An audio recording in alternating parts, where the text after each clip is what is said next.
Hello, everybody, and welcome to the Ghoul Guides Association. We are, of course, your Ghoul Guides. I am Lauren. And I'm Mary.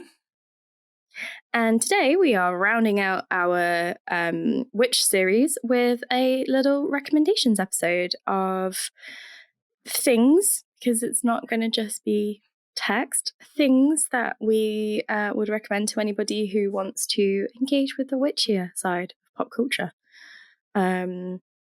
So as you hopefully know, because you've hopefully listened to all 4 parts by this point, and if you haven't, maybe go in and listen to those first. I mean, you don't have to change it up, live a little, but I would recommend you listen to them first. But we have and that covered is your first recommend, friends.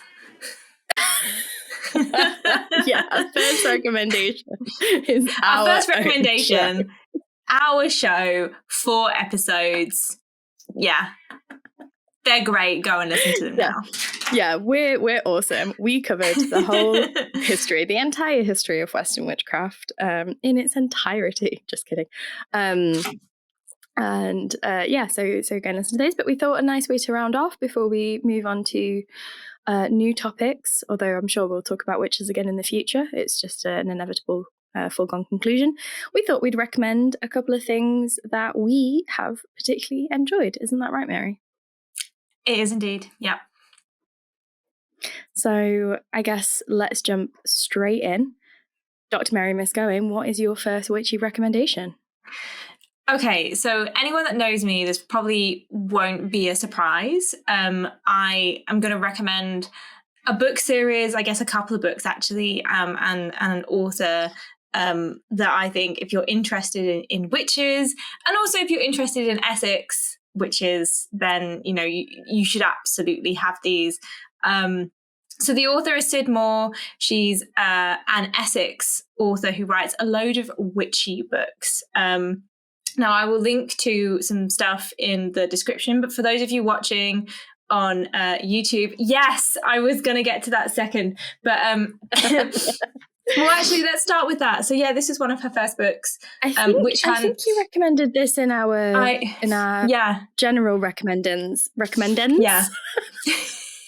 General recommendation episode. Yeah,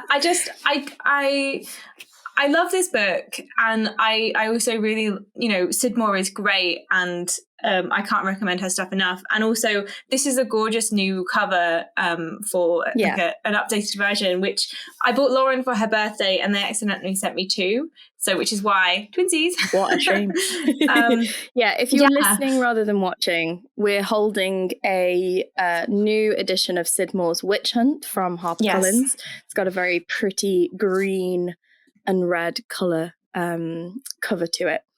I quite have an been ominous reading it in the crow. past, so mine's a bit. Yeah, I like the crow. Yeah, I like the whole vibe. It's got like moth on the back. We all know how I feel about moths.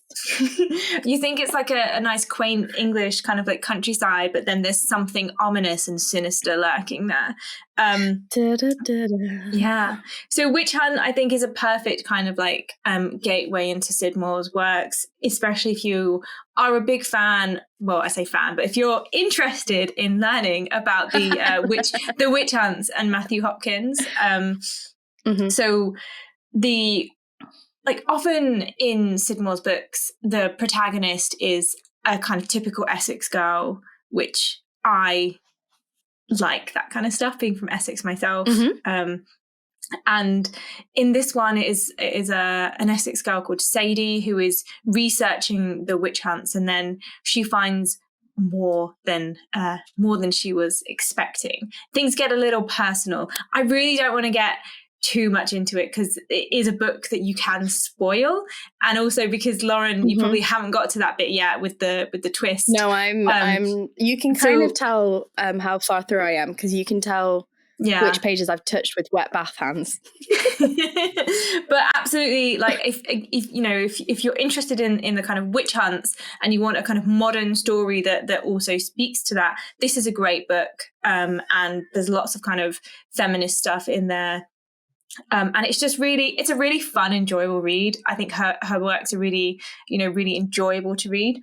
And then the other one that I did want to quickly mention is that after, so she wrote a book called Drowning Pool, and then she wrote Witch Hunt. I can't remember which one came first, but then she wrote a series called the Essex Witch Museum series. And this is actually how I discovered her work. I was in a bookstore, and again, I'll link to this if you're listening to the podcast. For those of you watching on YouTube, you can see this gorgeous cover. I love skulls. They are such pretty books.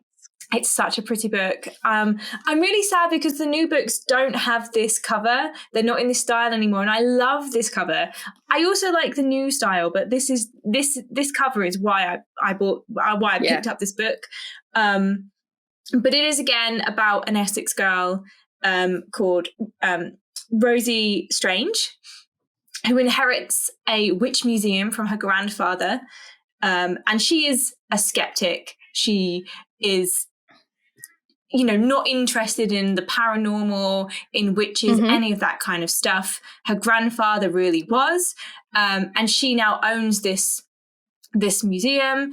She gets there and she meets the curator, who is a PhD student doing a thesis on witches. And then it kind of turns into a kind of mystery. It's kind of like crime and mystery fiction meets witches and paranormal. And let's just say that strange things keep happening to Rosie. Paranormal things, maybe ghostly things, where it turns out that maybe some of the victims, historical victims, witches, are communicating with her, as spirits. And she's very skeptical about this, but I think that's what makes it really enjoyable. You have this kind of really fun, flirtatious romance that still, as yet, has not, come into being into anything yet. But then on the other hand, you have this tension between someone who is very skeptical, but finds herself being drawn into this kind of history of witches and witchcraft because it speaks to her. Again, there's lots of stuff about like feminism and Essex girls, and how, that whole idea of glamorous women today can glamour and enamor and enchant men in the same way that women who were accused of being witches would have also, been seen to have been bewitching in that kind of way. So there's a really interesting kind of like contemporary commentary on contemporary women, and specifically like stereotypes of women, and how you can use that and engage with that in a more interesting way. It's just got all the things that I like. The second one is kind of like all of those paranormal shows that we like, where they go to a place in East London and set up a kind of paranormal investigation. So I think it is a series that, again, really, really readable, enjoyable, fun characters, and lots of witchy stuff. Love that. Yeah, I mean, I'm maybe a quarter of the way through Witch Hunt, but I enjoy the style of it so far. So yeah, I am looking forward to reading more of that. Well, thank you for that first recommendation. My first recommendation is another podcast, not by Love us. And it is the aptly name Witch. So this is a BBC Sounds Radio 4 podcast by India Rakison. And I came to this whilst researching, essentially. So while I was looking for sources for my episodes about early witchcraft and about Salem witch trials and other witch trials in America and the North American continent, I realised that there was this podcast from the BBC, and whilst maybe not as much as it historically might have been, generally well researched on the BBC, particularly BBC Sounds. So this came out last year in summer 2023, and it's basically a multi-part series about not only the history of witchcraft, so it touches on where witchcraft came from in the UK and in Europe, how the witch figure has existed in Europe, talked about, like midwifery and witch that we talked about in the last episode, the kind of like political and social movements. Also had a really great episode, I think it's the 8th episode, about the idea of the hag and women aging. And it's just a really, each episode is only about half an hour to 40 minutes. And essentially India is someone who comes from a family who have like identified as witches, and that's something that she is like exploring on a personal level and as a content creator and a journalist, and as someone who is a skeptic but is really drawn to the idea of witchcraft and the power as women that witchcraft and the idea of witchcraft holds. I really liked this because it has this very balanced, nuanced approach where they're talking about the real social context. There's a bit about the whole why we are the daughters of the witches you could not burn as idea is problematic, and about why these women were victimized. There's a great episode about a family who created a witch to act as a form of protest when they were going to be kicked out of their house that they'd lived in for a really long time, and how this creation of this witch came to be like a public signal, and people rallied around it. There's a really great episode where she talks to a charity worker and campaigner in Africa who not only saves people who have been accused of witchcraft, but tries to educate people in Africa about, like sort of like an anti-witchcraft trialer. And she asks him, how does he feel about Western women who identify as witches? She talks about the commodification. So the fact that you can buy crystals on Amazon and there's like a hierarchy. But she also talks to people. So she talks to 2 women who, for example, do tarot reading. They don't believe in tarot. What they do believe is that tarot, and I think I said this before, that, and we will do an episode on tarot because I do think this is fascinating. I love the idea of using something like tarot as a form of self-exploration, of asking yourself, like, what could that represent for me? Like, how do I think, almost like a self-therapizing way. I don't believe that the cards have any mystical power, but as same with a lot of aspects of witchcraft and the idea of witchcraft, like, it's very powerful and it can tell you a lot about yourself, whether you believe it or not. So yeah, I think it's 12 or 13 episodes. I thought it was really well made.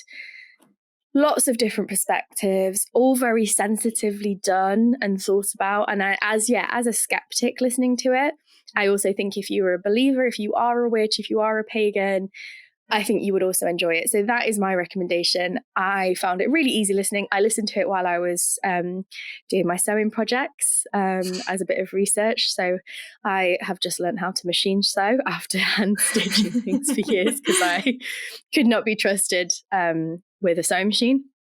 So I made everybody got a zip pouch for Christmas. So yeah, while we were researching before Christmas, this was one of the things I listened to. And even though I knew, it didn't tell me, particularly the earlier episodes, didn't tell me much I didn't already know, but I enjoyed listening to the commentators and the people that they talked to, even as somebody that knew quite a lot about it. So yeah, my recommendation is the BBC4/BBC Sounds podcast, Witch. I will say your zip pouches are so gorgeous, and so well made, and so the craft there, which I guess fits in quite well. We're talking about witchcraft and women's work, and yeah, it's a nice overlap.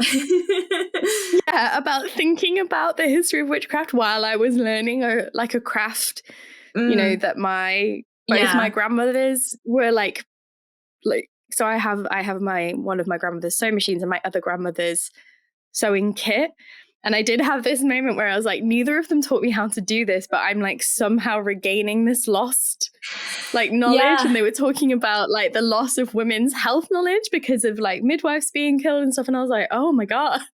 Am I a witch? Well, I guess in some interpretations of that word, yes, you are, because witches are just exactly in some interpretations about women and women's history and connecting to that kind of past and those kinds of crafts that you can do. But yeah, it doesn't surprise me that this BBC podcast is great. I know there's lots of podcasts that are well researched, and I think if you have that combination of a team that does really great research and then great hosts, then I think if you're an Uncanny fan, if you've listened to Uncanny and you like the way that kind of the Danny Robbins podcasts are made, it's a similar, you know, they have that BBC Sounds like style, don't they? I really enjoyed it. Would highly recommend, and it's not too long. It's quite easy listening. Great. And it was fun. I enjoyed it. Yeah, exactly. So what's your second recommendation? So we've got some book series, we've got a podcast. What have we got next? Okay, so I'm gonna recommend a film. I'm not entirely sure where you can watch this film because I saw it at a film festival a couple of years ago, but I need to talk about it because it was so good. So in Sheffield, we have a horror film festival called Celluloid Screams, which is great. If you are in or around Sheffield and you're interested in horror films, like I definitely recommend going. You can either go for the entire time or you can just buy like individual tickets for films you think are good. What I really like about it is that like there's lots of films that you see either before they come out in the cinema or you get to see like international films that maybe wouldn't have like a kind of cinema release in the UK anyway.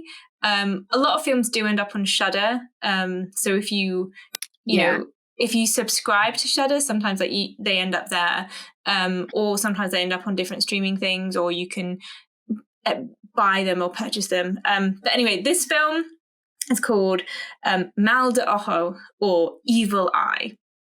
I knew that. My Spanish is that good. And it's directed by Isaac Esban. And the writers are Junior Rosario, Edgar San Juan, and Isaac Esban as well. And it's essentially a kind of Mexican folklore meets fairy tale meets horror type story. So the way that it's kind of told and visually presented is very kind of folkloric in both that kind of Mexican folklore way and also a fairy tale kind of way, but then also like with lots of horror.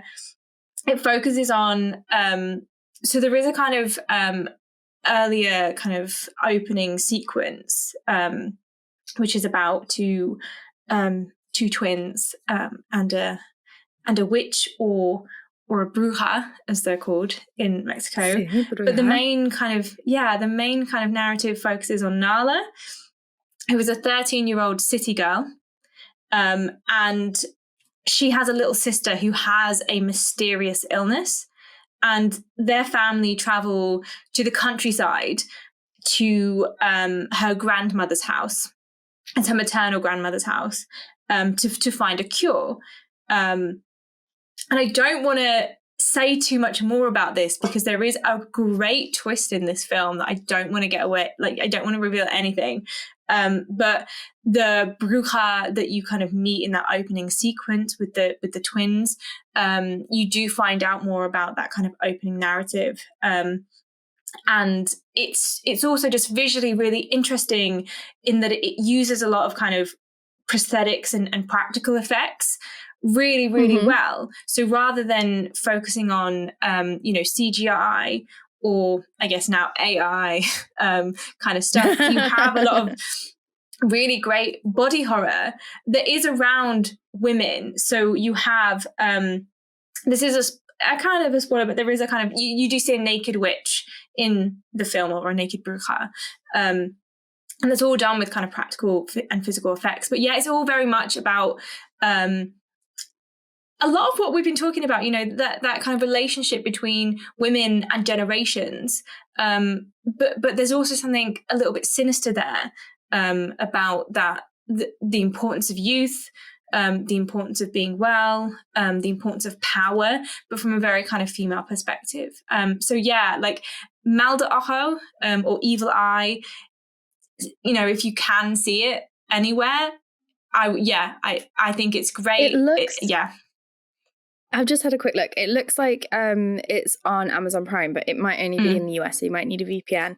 But if you Google Mal de Ojo and then you put where to watch, sites that I will neither confirm nor deny exist do seem to have it. Yeah, we wouldn't recommend that you watch it on anything other than a certified platform. Yeah, but it may or may not exist on uncertified platforms. Yeah. Yeah.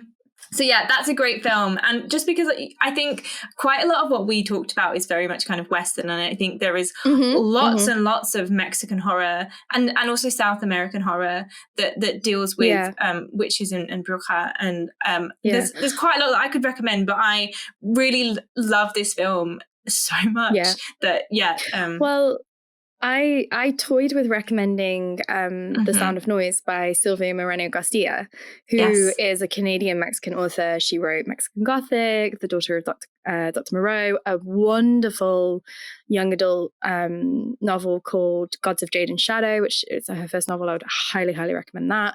The Sound of Noise is set in the 80s, and it's all about magic and music, but they never explicitly really call it witchcraft, but it very much has that like Mexican Gothic does, you know, acknowledges that blending of Catholicism, of conquistador culture, of indigenous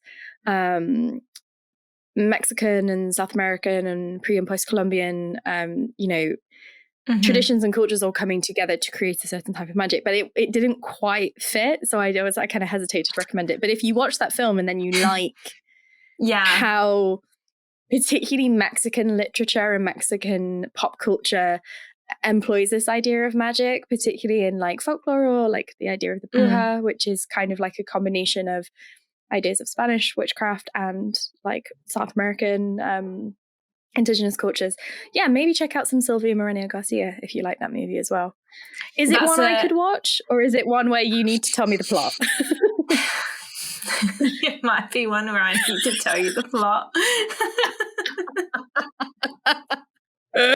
So in case you are not aware of this, dear listener or viewer, if it's written down or in a comic, I'm absolutely fine. And then the minute you put it on screen, I am an absolute chicken shit.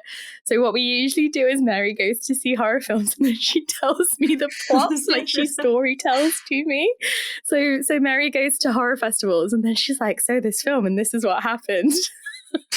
So I get to enjoy them vicariously through Mary's fantastic storytelling. And sometimes I'm like, I saw this film, you'd really like it, and you can watch it, let's watch it. Or I'm like, I saw this film, you'd really like it, but you can't watch it, but I'm going to tell you like what it's about. And that's true friendship, because that's a lot better than reading the plot on Wikipedia, which is what I used to do. But yeah, thank you for that bonus recommendation. We love a bit of Sylvia Moreno Garcia. But your next recommendation, very excited to hear what that is. So my next recommendation is a little bit cheeky, because if you are not in the Nottinghamshire area, it is a bit difficult to get hold of, although there are some news articles and videos that you can access. And I want to recommend a place, and that place is called Cresswell Crags. It is near Worksop in Nottinghamshire, and it is one of the most amazing locations that I have been to. Fun story, I went to this place when I was about 7 with school, and I realised recently that I've actually melded two school trips in my head and thought they were the same place. They're not. But if you don't know, Nottingham is a city of caves. Underneath the city of Nottingham, we have over 500 man-made sandstone caves, and then in the surrounding areas of Nottingham, so near where I live, for example, there's a big sandstone cliff, and then further out there's sandstone and limestone, and there's lots of natural cliffs. So the whole area, like the whole locale, is riddled with caves. Some of those caves are, like I say, natural caves. Some of them are man-made caves, historically people, so pre the Norman invasion, the Saxon inhabitants of Nottingham City lived under the cliff in these man-made caves. Nottingham was called Tigu Kobak by the monk Asa in like the 3rd century. And then when the Normans came, they were like, you motherfuckers can stay under the cliff. We're going to build on top of the cliff. And you had a literal upstairs, downstairs divide in the city between the rich and the poor. But as you go further out into like North Nottinghamshire and into the surrounding areas, towards Sherwood Forest and things like that, you find lots of natural caves. And in this particular area called Creswell Crags, there is prehistoric Ice Age like evidence of peoples and societies. It's amazing to think that there are literal Ice Age carvings and artwork, 20 minutes from where I live. However, as a child, we went on a trip here, and when they don't really do it like this anymore, but when I was a kid, you went in and someone dressed as a caveman greeted you. And for some reason, in my little 7-year-old autistic brain, I thought that cavemen, dinosaurs, mammoths, or the rest of it didn't exist in England. Like, for some reason, I thought that only. I don't know why. And I was like, this is fake. This is fake. Cavemen never lived in England. I honestly don't know where I got this from. But then as I got older, and I'd be like, because my mum went with me to the other trip, to the other caves. And I was like, remember when we went in those caves and there was that caveman? And my mum was like, what the fuck are you talking about? I thought I'd imagined this for a really, really long time.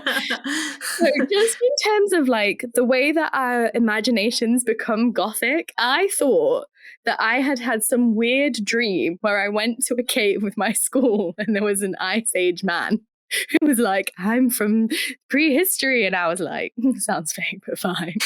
Anyway, it's not fake, it's real.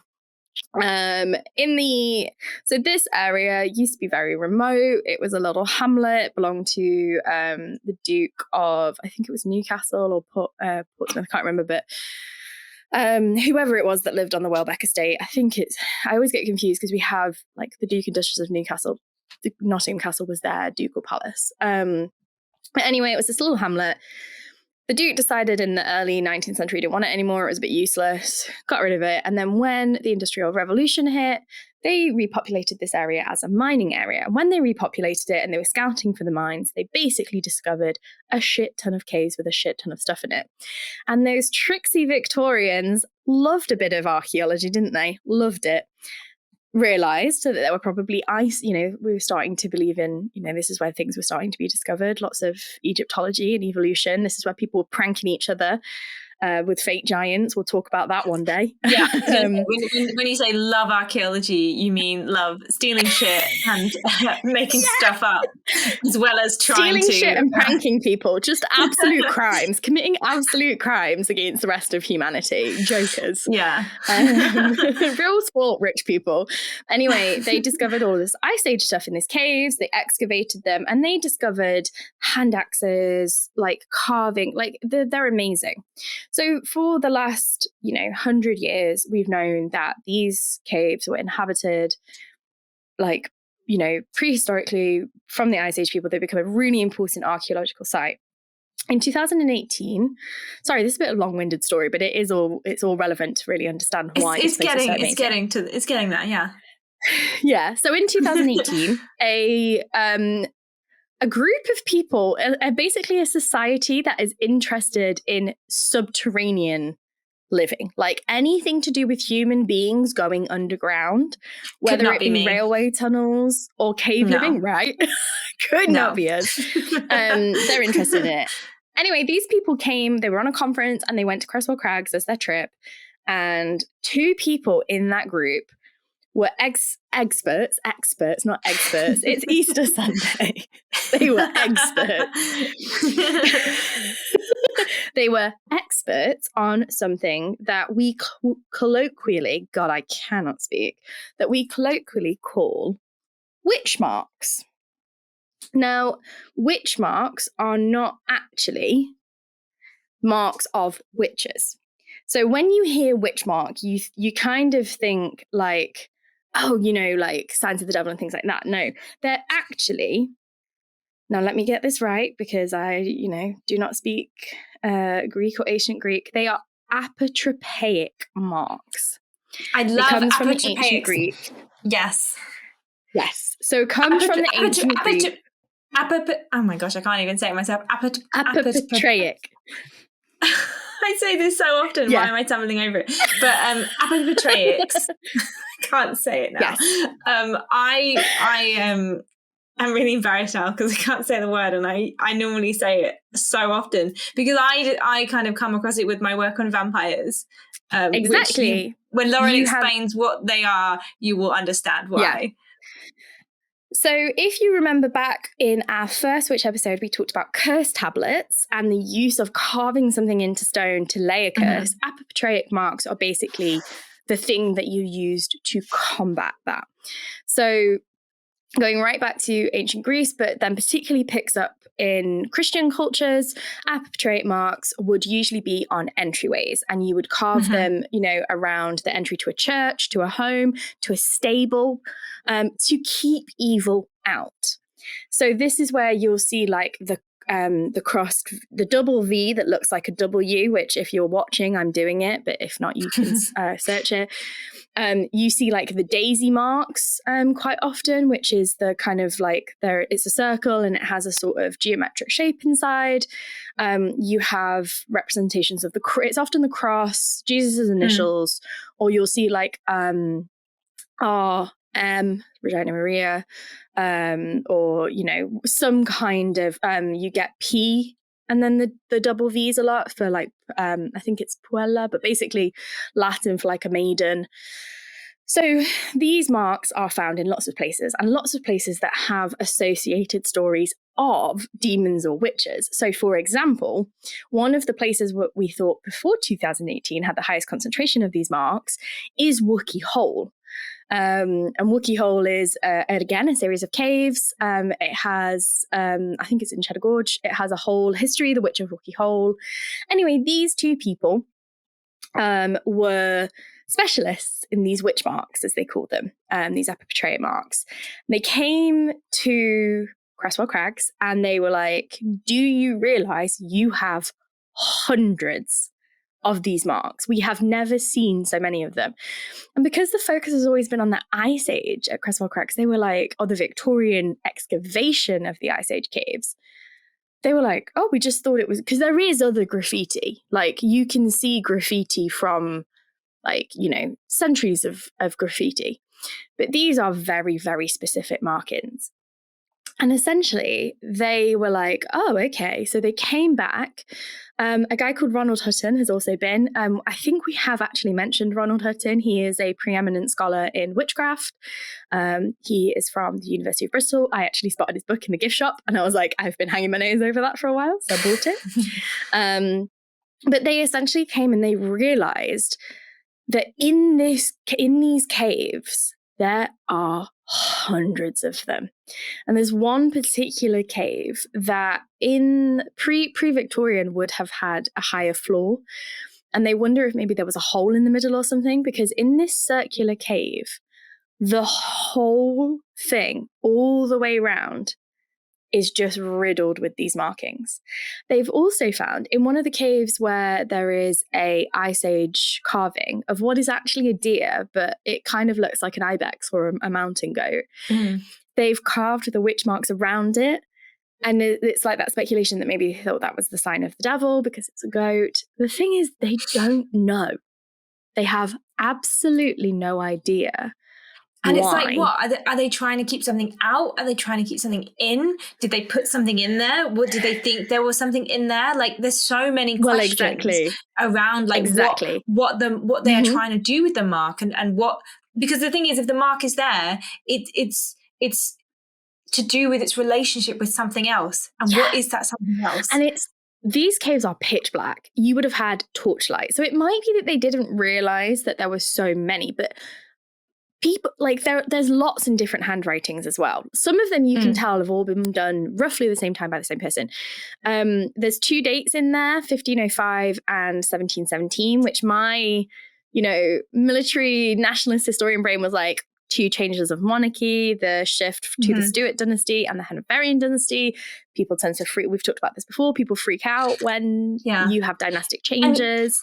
And we also know that like spaces that are devoid of light, so I'm talking about not dark spaces, but spaces that are entirely darkness, it can invoke feelings of oppression and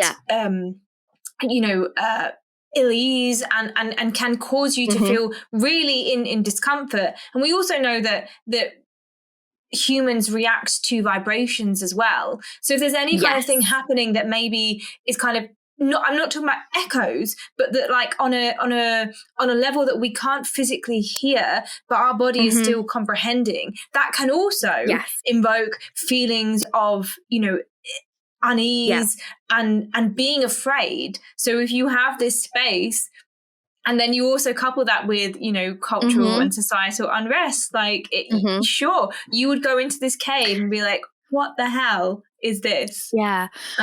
What's really fascinating about it to me, because I was like, this is giving strong nocturnal ritual fantasy. Like, you are a small hamlet. It was almost like the area was almost jungle. Which I recently learned once upon a time Britain did have jungles, but very dense, very cut off. There wasn't a church there. The nearest church was 2 miles away. To me, from my kind of perspective as a literary and cultural historian, sorry, I just hit the mic then. I was kind of like, I wonder if, during times of unrest, I was like, it'd be so fascinating to know if there's any documentation of like, is there any increase in relation to things like plague or famine or poor harvest? Because these marks are not just in the entryway.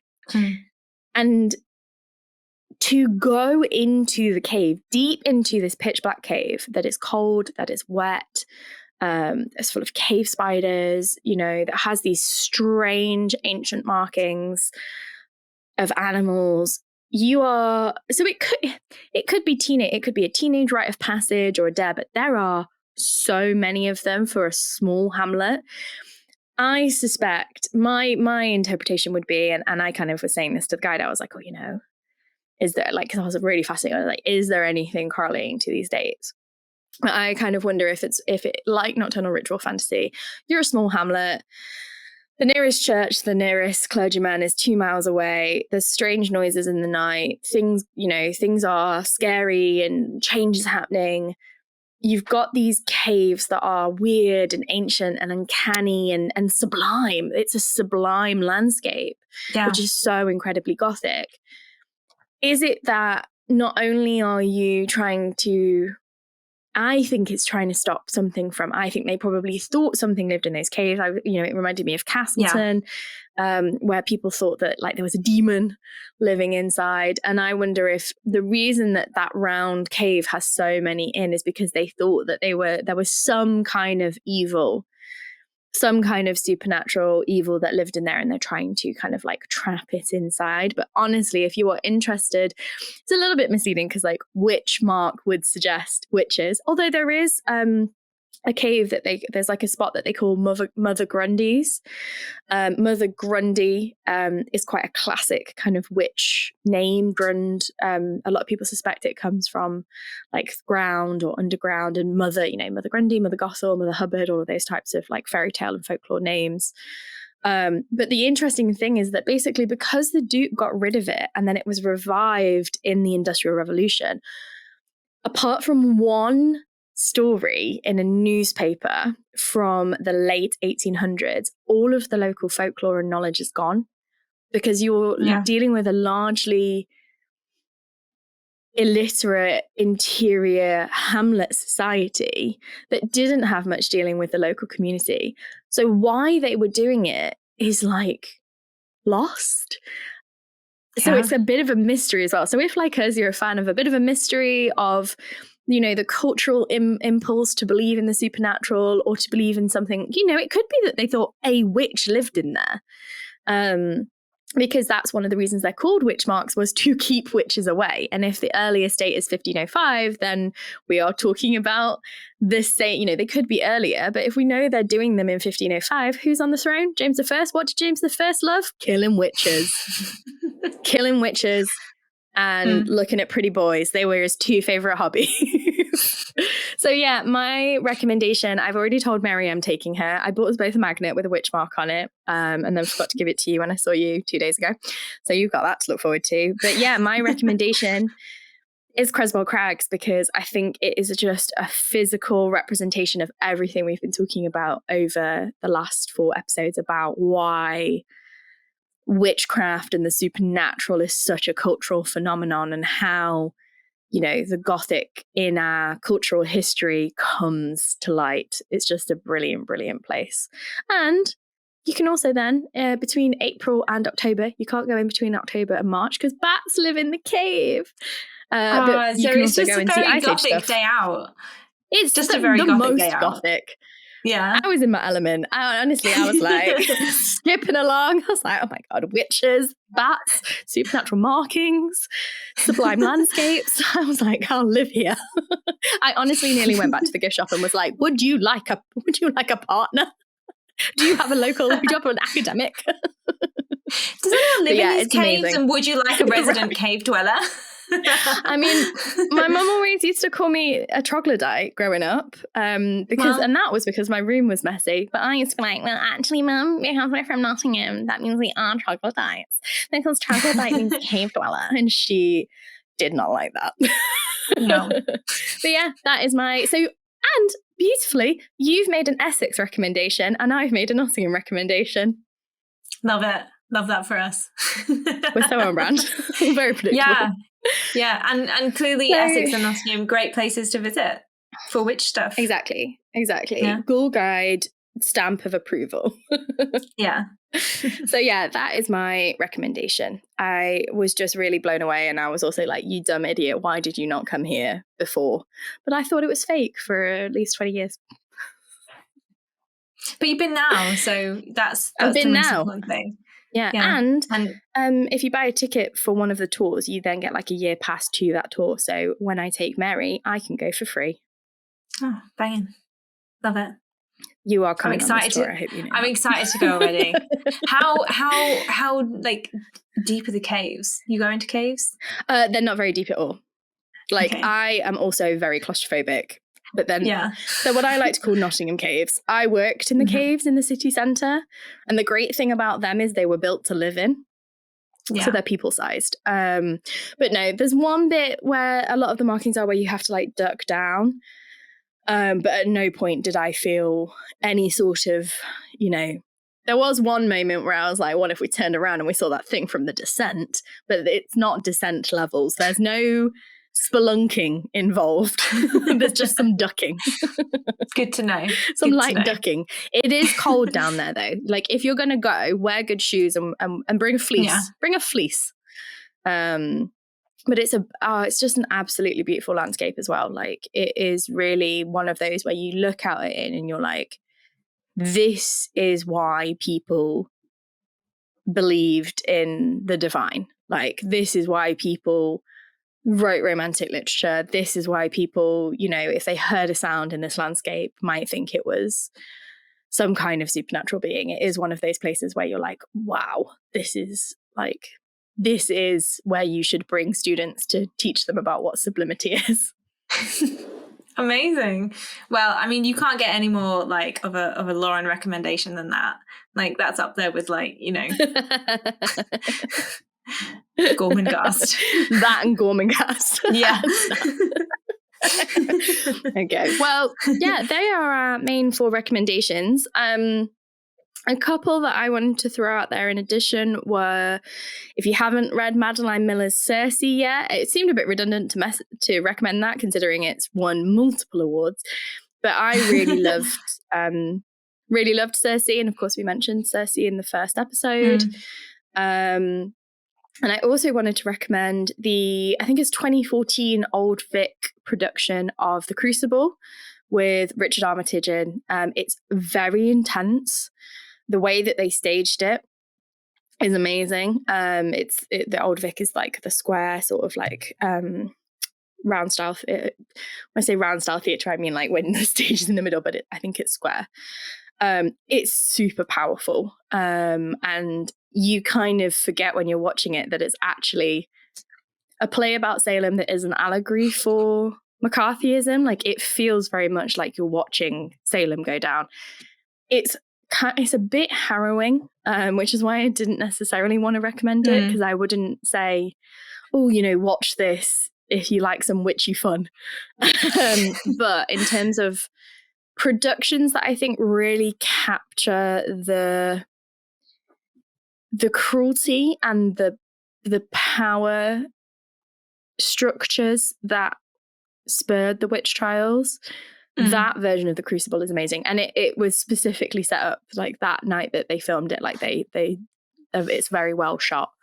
So yeah, I would also, if you are interested in kind of thinking more about the context, the emotional and socio-political context behind things like Salem, that version of The Crucible is fantastic. And I think it's available to buy or to rent on a couple of streaming platforms. Yeah. And I also had a couple of extra things that I was like, if we get time, I'm gonna jump in. Obviously, like, I haven't mentioned Buffy, but that's always on like the top of any of my recommendations lists. It's always on my mind. Well, yeah. And I think it speaks for itself, you know, Willow and Tara, witchcraft being a kind of, you know, metaphor for gay love, which I think is great. I'm still not entirely sold on the whole witchcraft becoming a metaphor for addiction, but I guess that's just a season 6 thing that it does. But yeah, like, Buffy is always going to be something that I recommend. And then, like, you know, there's things like True Blood, which has great kind of witch storylines that go back to the early modern witch hunts. Also, Chilling Adventures of Sabrina, I think, is really interesting. I think it tries doing something interesting with religion, witchcraft, and patriarchy. And it does do something where it goes back to something older, which, again, you know, if you listen to our first episode, I think you'll kind of see the through line. I'm not entirely convinced that it's doing something massively interesting about like patriarchal religions and Satanism, but I have my own issues with the Chilling Adventures of Sabrina. I would recommend Satanism, but I'd recommend the comic. I thought the comic was a lot better. It's also a comic, so if you're not interested in watching like TV shows, that's also really great. Or if, one thing Mary, that I do, you were a bit disappointed. I think I've talked about it in other time. I think maybe in our Baphomet episode, I maybe in the Baphomet episode, which isn't isn't on the podcast stream. It's on the YouTube stream. If you haven't looked at that. But one thing that I did want to finish on, because I watched it recently and I've been telling everyone about it because it's so good, is Domino Day. So this is a recent British TV series about witches. It's set in Manchester. And one thing, again, we mentioned this in our last episode about quite a lot of witch media, is that it's quite white. And, you know, Buffy, True Blood, Chilling Adventures of Sabrina, all great, but all of the kind of main protagonists very white. Domino Day, the central character, the central witch, Domino, is a Black woman. And she also then becomes entangled or a part of a coven that has other Black women. So it's not just that, you know, there's this one woman of colour. There's, you know, a really interesting dynamic of British women in Manchester. So it's also not London centric. But it's so interesting. There's so many things that I could say about it that maybe would be a spoiler. It has that whole Gothic trope where Domino was essentially an orphan. She was left and found with a domino kind of brick, which is why she's called Domino. And she does discover her parentage through the series. This is a bit of a spoiler, but I will say it because I think, you know, if you're not sold on witches, maybe you'll be sold on the fact that she is a Lamia. which is Ooh. so fascinating. It's so fascinating. And I'm really hoping there's a second season so that we can dig into that a little bit more. And then also one of the other witches in the coven, she draws on Ibea witchcraft, which is something that, again, we haven't really talked that much about, but it's such a kind of a mine of such like interesting, fascinating witchcraft. And I think that there's so much witch media around that it's hard to do something different and fresh, but Domino Day really feels like that. It's interesting and it's telling new stories. And it's also, even going to the Lamia stuff is so just really fun. So yeah, if you're interested in a new witch series, Domino Day, check it out. Very, very good. Yeah, I toyed with recommending, completely on the flip side, the exact opposite of that, Discovery of Witches as like a trash guilty pleasure. Yeah. Although it kind of drops off after the second season. But there is definitely something really interesting about the way that witch media is constantly used as like a re-exploration of the past, and how sometimes it does it really, really well, and sometimes it just ends up being classic white feminism. Or like, falling into that trope that I have expressed my distaste for, which is the whole Daughters of the Witches You Could Not Burn thing. But if you have any witchy recommendations that you would like to share with us, you can either leave us a comment underneath the video on YouTube, or you can reply to the Q&A poll on Spotify, or you can send us an email at ghoulguides666@gmail.com. You can also find us on BLUESKY and the artist formerly known as Twitter. So lots of different ways to send us a message if you would like. We've got some fun episodes coming up now. We're going to be going back to our usual format of telling one another about a topic. So next, I'm going to be taking the Gothic back to its chivalric roots and unpacking where it comes from and why Mary Shelley fucking hated it so much. We've got some stuff. We've got some more biblical and religious inspired Gothic. We have got some more kooky Victorians. And as ever, if you want to recommend us an episode topic, please do. But in the meantime, as ever, stay safe and stay spooky. Stay safe and stay spooky.